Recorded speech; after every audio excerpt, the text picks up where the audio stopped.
The Millwood Liars are back, and boy, are they in for a cruel summer.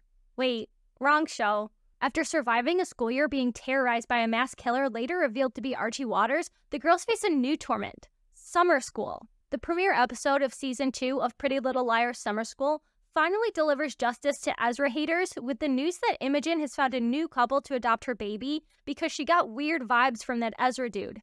Thank God. The girls fear that Archie could be declared legally insane and sent to a state psychiatric hospital where he could later escape, and the group worked through their trauma of their A encounters with the help of Dr. Sullivan, a familiar face from the original Pretty Little Liars. The first episode starts off with Archie escaping police custody to kill off his loose ends from the first season: Sheriff Beasley, Chip, Steve, Farron's dance teacher, and the drug dealer from Noah's Test. He's apprehended at his sister's grave on the anniversary of her death and taken back into police custody.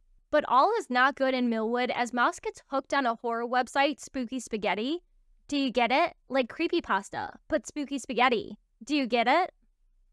As she can't help but read through all the posts about Archie Waters, and to her dismay, she finds the girls' names and pictures posted in connection with the Millwood massacre. She also finds new posts about Archie's mother, Rose, aka Bloody Rose Waters. Her name stemming from a theory that Archie's own mask was made from the skin of his mother's face, leaving her bloody and bandaged.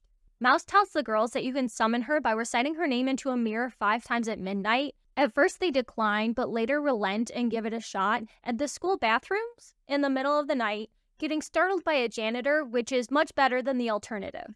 While working at the movie theater, Tabby is confronted by Chip's mother, Miss Langsby, who threatens to sue her for defamation over her short film, which is a revenge story made to reflect what Chip did to her and Imogen. Feeling threatened by this, Tabby privates her video online. Unable to let go of the whole Bloody Rose Waters thing, Mouse cancels on Ash after a new post on Spooky Spaghetti.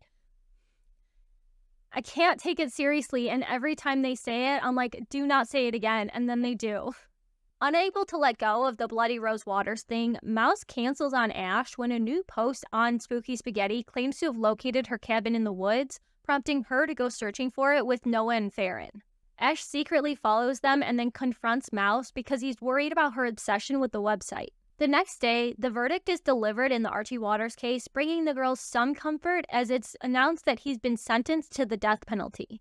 But their excitement for a fun-filled hot girl summer is cut short when they find out that their Keystone test scores were so low that they all have to attend summer school. Meanwhile, in the background of all of this, Kelly has joined a church group at the urging of her mother that's giving off serious cult vibes, often mentioning an event called Redemption House, which sounds so sinister every time I hear it. The episode ends with a couple of teens following the same Spooky Spaghetti post to Bloody Rose Waters' cabin, investigating to find nobody inside, but deciding to mess around in this super creepy, dark, and gross shack in the woods, and end up getting murdered by Bloody Rose Waters.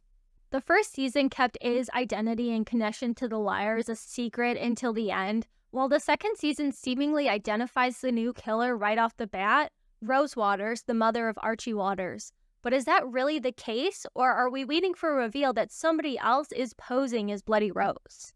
Miss Langsby came at Tabby pretty aggressively, but I'm not sure how she would square taking on the role of Rose, the mother of the man who actually did murder her son. Martha Beasley was shown previously to be mentally unwell and has forced her daughter into this cult-like church group where she's re-virginized, and the 2 teens that were killed at the end of the episode were about to hook up, something that Martha could take issue with and be taking upon herself to prevent.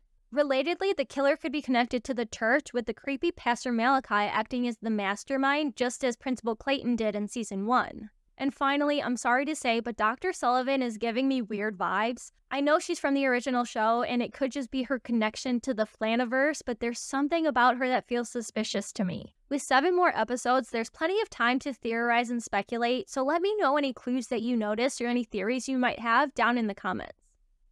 The same Spooky Spaghetti post. Hate saying it. Hate saying it. Spooky Spaghetti, Spooky Spaghetti, Spooky Spaghetti. I'm going to say it 5 times in a mirror. What will that summon? Will that summon the Spooky Spaghetti? It's just spaghetti with a knife.